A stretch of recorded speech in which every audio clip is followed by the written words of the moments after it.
Hi everyone, good day to all of you. I am Erica A. Salinas from B72B and I am presenting the Code of Ethics and Professional Standards for Agricultural Engineers. To begin with, Genesis of Agriculture. In 9000 BCE, people in Mesopotamia, or also known modern-day Iraq, began breeding plants and animals found in nature to make them edible over the next thousands of years. Farmers worldwide began to domesticate crops by saving seeds and replacing them over seasons. Under pa rin ang genesis of agriculture. So those seeds grew into language, grew into mathematics, engineering, biotechnology, and bioinformation, and etc. And then subsequently, ethics followed. So first, we're going to define what is ethics. So ethics refers to well-founded standards of right and wrong that prescribes what human ought to do, usually in terms of rights, obligation, benefit society, fairness, and specific virtues. Ethics refers to the development of the ethical standards for each players in value chain. So, yung ethics, ito yung mostly na sinusunod in everyday life, and nagset tayo ng ethics in our professional field. Next is yung ethics, and it is in the agricultural value chain.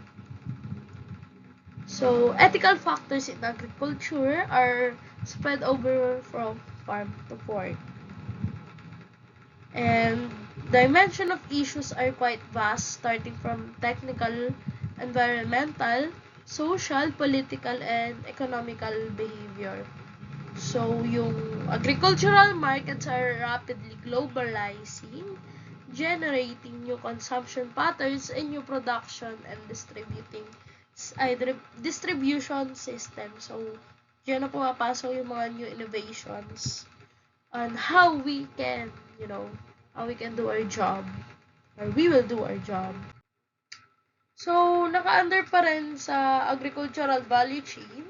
So, yung value chain ay often nakakontrol ng multinational or national firms, mga supermarkets na kinakapture yung growing share of agri-food system in developing regions.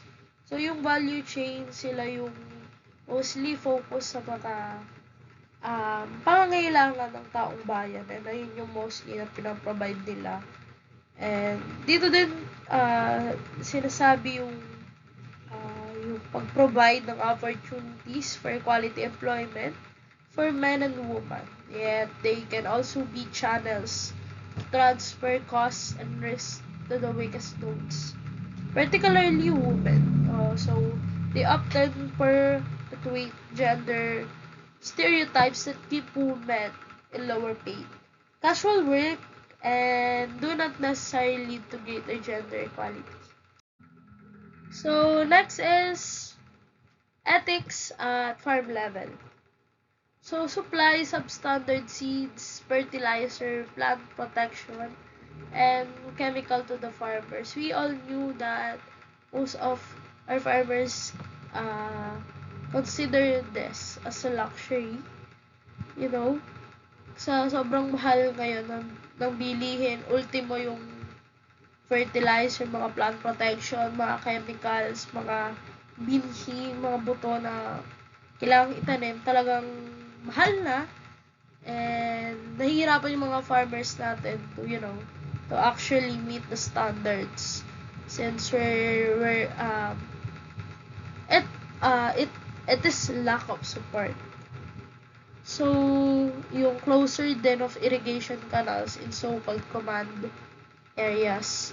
So, ayun, isa din yung sa nagiging problema ngayon ng mga farmers natin, and ng mga, siguro, isama na natin yung pagiging agricultural engineer, because isa ito sa mga tinitingnan at pinagfofokusan kung paano mabibigyan ng solusyon yung ukol dito, especially kapag um, panahon na ng El Nino, talagang tuyot ang mga dam, tuyot lahat, talagang bitak-bitak yung mga palayan. So, sobrang init na din. Next is yung frequent power cuts affecting life-saving irrigation. So, may nakikita ko doon, syempre, yung iba talagang napa-power cut sila. So, gumagamit sila ng alternative like mga generator na powered by gasoline and kerosene. And high cost of diesel, limiting use of pumps, sprayers, tractors, etc. So as I said, it is a luxury to our farmers to have this kind of things in their farm. Wala ka naman sigurong nakita ngayon na farmer na meron talagang sariling tractor. Unless na lang kung sila ay nagnenegosyo. Pero ngayon kasi mostly kapag may lupa ka na sakahan, papasaka mo lang yun, hindi naman ikaw yung talaga mag-work. So, yung nag-work under sa'yo na talaga magsasaka, they cannot afford the tractors, a simple sprayer, nalilimitahan din yung mga usage of pumps. And right now, napakataas ng cost ng diesel. And related doon, napakataas talaga ng cost na talagang nagiging challenging sa mga farmers natin on how they can come up in a good crops and meeting up the standards. Next will be ethical issues. Ito ay related sa conflict of interest. Agricultural engineering, like all professional field, should be free from conflicts of interest to maintain ethical standards, ensure trust, and promote fairness. So, nandito yung mga reasons why we should avoid conflict of interest, or in other words, talagang iwasan to and maybe to stop to din. And number one is ensuring objectivity and impartiality.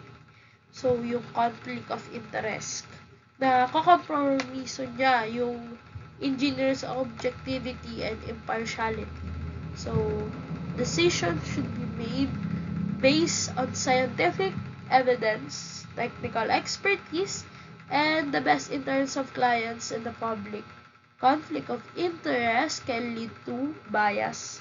Decisions that prioritize personal gain over professional responsibility. So, we must ensure yung ating pagiging objectivity and impartiality. You know, dito dapat nakikita na yung decision natin is nagbe-base for the common good and not for our personal gains. Next will be, so, naka-under pa rin sa conflict of interest is maintaining trust and credibility. Trust is fundamental in the relationship between engineers, clients, and the public. When conflicts of interest arise, it can erode this trust, as stakeholders may doubt the engineer's motives and the integrity of their recommendation or designs. So, maintaining trust and being credible is hard, but since we're serving to the public, we must put aside our personal gains, our personal interest. So, next is ensuring quality and safety.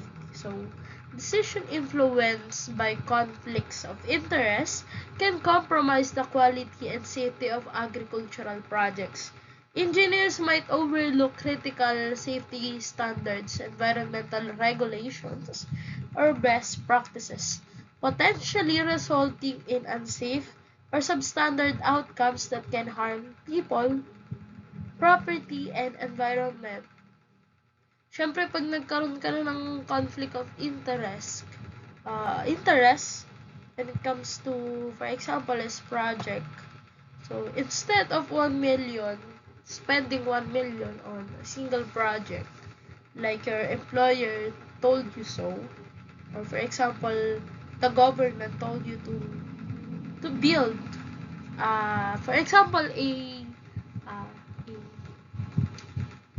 a barn for horses, for farm animals, a barn for farm animals, and they told you to spend 1 million on this project, and they allotted 1 million on this project, yet you only spent 500,000, and the other half you just put it inside your pocket.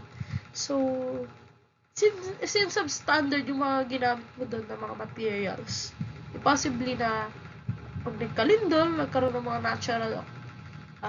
natural disaster, pwedeng talagang bumagsak na lang yun at bumigay na lang bigla, since lahat ng mga nandun ay substandard material. So it's not all, hindi lang yung barn yung naapektuhan, but also yung mga farm animals na din, since gumuho yun at daganan, for sure yun, lahat ng nandun, lahat ng nasa loob nun is mawawala.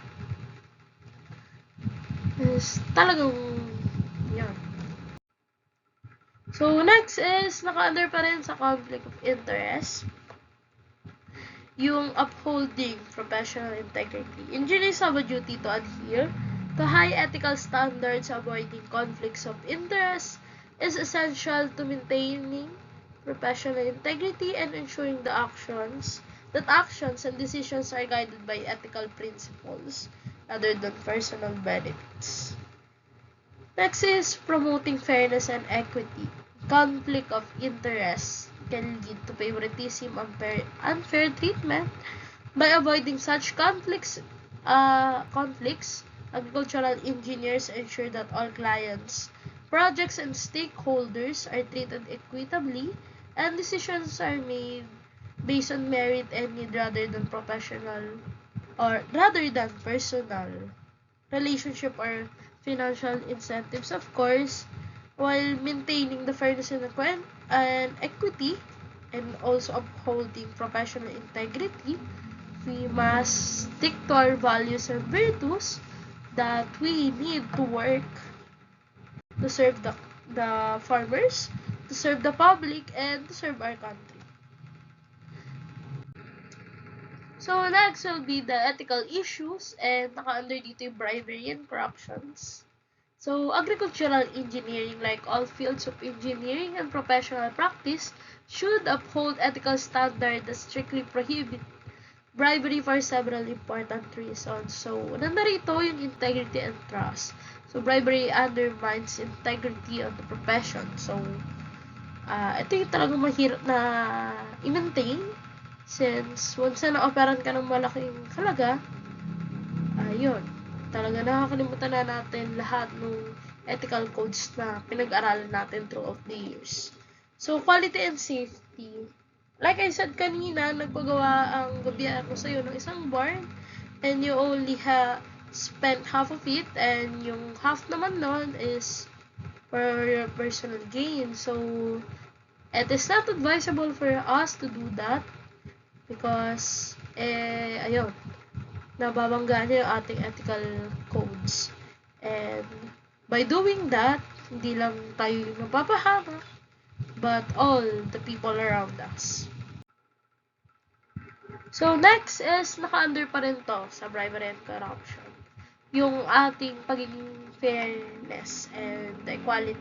So bribery creates an unequal playing field. So nagkakaroon na dito ng favoritism. Syempre mas favorite mo yung magbibigay sa'yo, kasi ayun yung nagbigay sa'yo.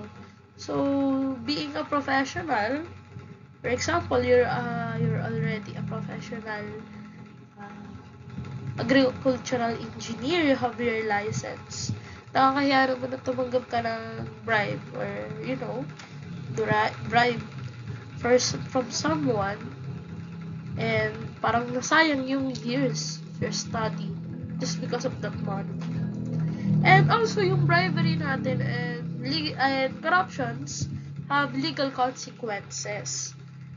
It can put you in jail, pwede ka magbayad, ibibigay mo lahat ng kinarap mo, lahat ng ibinigay sa'yo. Syempre, yung pinakamalala is mawawalan ka ng lisensya bilang isang bilang isang professional agricultural engineer. And magkakaroon din to ng long-lasting impact sa iyong career and sa iyong personal life kasi nakita ka na bilang isang corrupt na tao and tumatanggap ng bribe.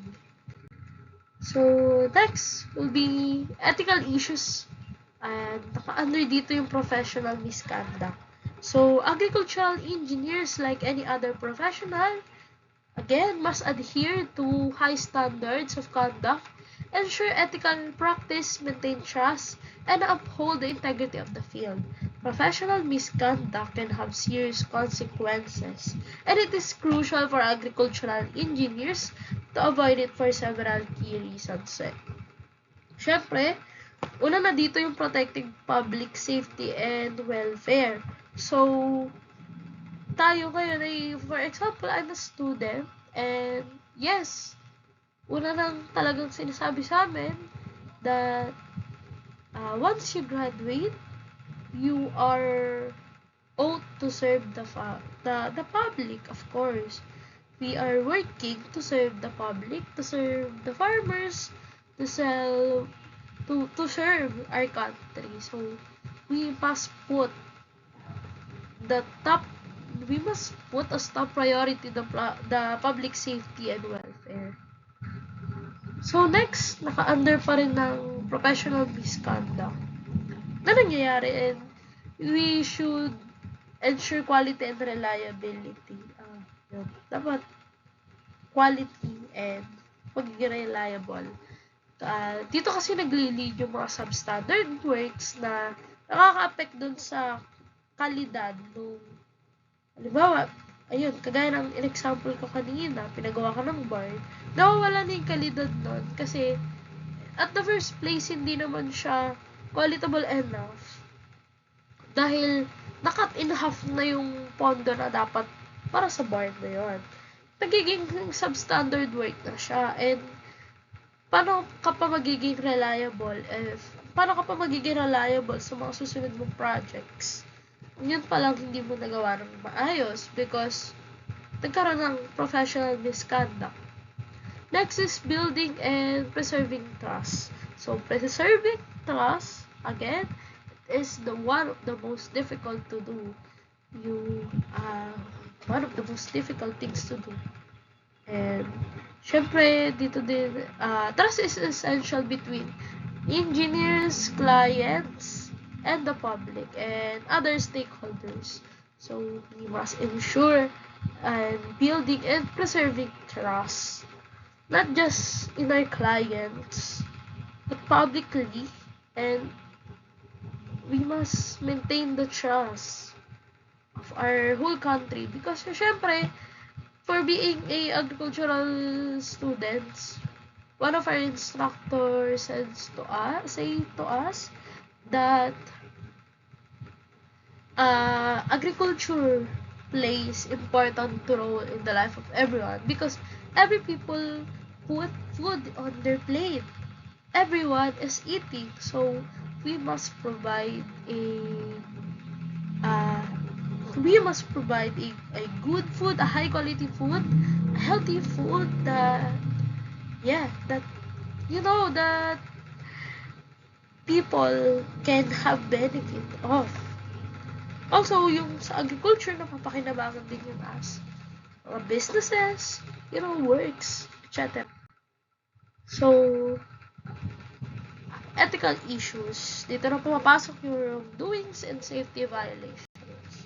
So, we as agricultural engineers must avoid wrongdoings and safety violation to ensure ethical practices, protect public health, and maintain the profession's integrity. So, ulit natin, kailangan nating i-protect yung public health and safety. So, bilang parte din ng isang agricultural engineer is yung food production, food processing. And, like I said, if na-bribe ka or if you're corrupt and you cut the budget in half dun sa project and half dun sa para sa'yo, pwedeng yung ma-produce mo na mga pagkain is substandard, hindi siya preserved enough for the public. Bumabiyahe pa lang, yung iba nagkakaamag na or nabubulok na, hindi na siya pwedeng makain, hindi na siya for the public.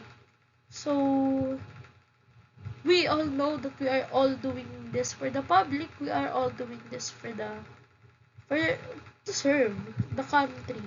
I think that's the main goal of agricultural engineer. And next, under pa rin ng wrongdoing and safety violations is we must always maintain professional integrity and we must foster innovation and progress. So, we must cut the wrongdoings and we must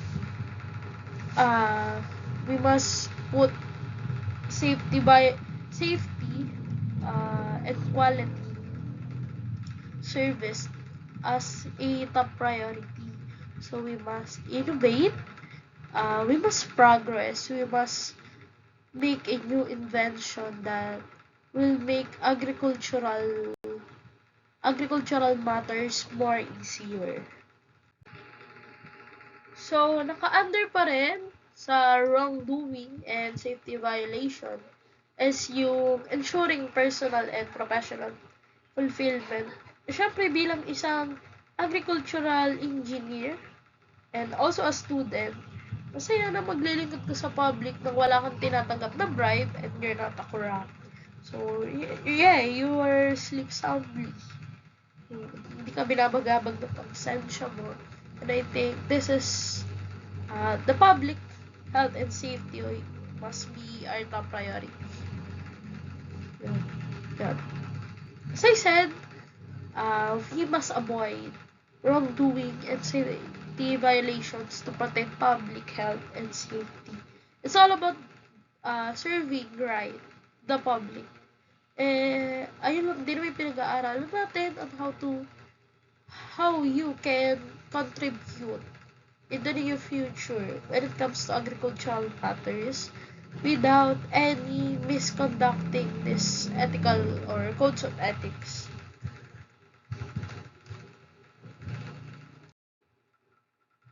Next, we will go to talk about balancing loyalty to employers. Kaya nang sabi at nang paulit-ulit, public safety and welfare, maintaining public trust and credibility. So, kailangan natin tong always ma-maintain and ma-balance since yung public safety and welfare is our topmost priority. And malaki kasi impact natin sa food safety and environmental health. And also yung mga resource management. So, ito na din yung naging foundation of ethical behavior and commitment to safety. Next, under pa rin ng balancing loyalty to employers is yung ethical standards and integrity and yung long-term employer interest. So, dahil dito, nagkakaroon ng public safety benefits sa employees in the long run and mas pinaprioritize ng mga companies na pinagtatrabahuhan or pagtatrabahuhan natin yung ethical standards to have better reputation, yung ma-reduce yung legal risk and more sustainable operations. Engineer who advocate for these values contribute the long-term success and stability of their employees. So, yung employers din na nag-a-advocate ng ganitong klaseng mga code of ethics, hindi lang sa company nagbibigay ng malaking contribution but also in the country. Because, as I said here, it will give you a benefit in the long run. So, not just privately, but publicly and in our country. Like I said, we are all doing this for the public. We are studying for the sake of the public. And for the sake of our agricultural future. And of course, we want to be part of something more big in the future. So, yun. Next is yung responsibility to protect public safety and welfare. So, nandito na papasok yung impact on food and safety and security and yung worker safety. So, syempre, if you are an agricultural engineer and may nagtatrabaho sa'yo, yung worker, tawag dito, yung safety ng worker, yung talagang itatap mong priority mo since he or she are working under you. And also you, kapag magtatrabaho ka na in field works, yung mga sa mga protective personal equipments mo, hard hat, mga bota, pagpapasok ka sa field, and yeah, etc. So, under pa rin ng responsibility to protection, public safety, and welfare is yung environmental protections. Dito na nai-involve yung land use, water management, and applications of chemicals. Next is yung community health, yung pag poorly managed natin sa mga agricultural projects can lead to issues such as water contamination, air pollution, and the spread of diseases. So, bilang isang agricultural engineer, malaki yung piniplay natin na role in that kind of situation. For example, you're going to make an irrigation. Siyempre, hindi ka naman kukuha ng maraming tubig pang delay. Of course, mamamatay yung crops. And, yun, doon na kasi nagkakaroon ng mga water contamination. Nagli-lead na din sa mga land pollution, air pollution, water pollution, and etc. And, doon din nagmumula yung mga pag-spread ng mga diseases. Kapag wala kang magandang waste management proposal or plans, doon na parang take risk yung community health. So, bilang isang agricultural engineer, isa yon sa mga dapat na pinaprioritize na gawin because it's the community health.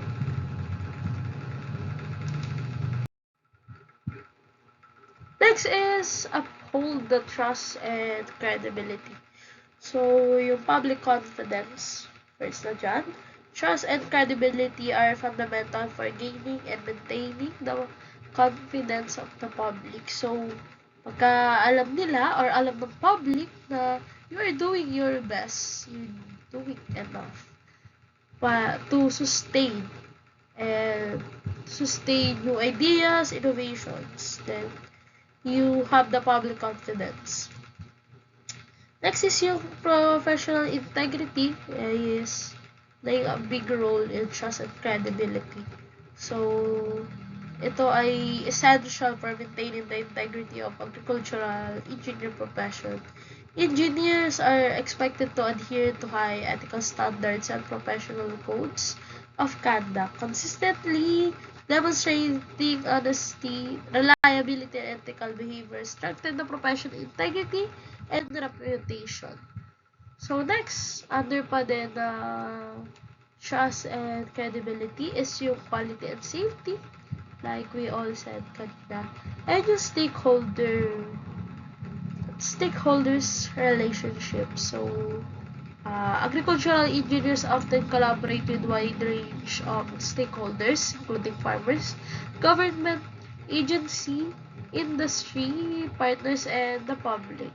So, building and maintaining trust with the stakeholders is essential for effective collaboration, resource sharing, and achieving common goals. So,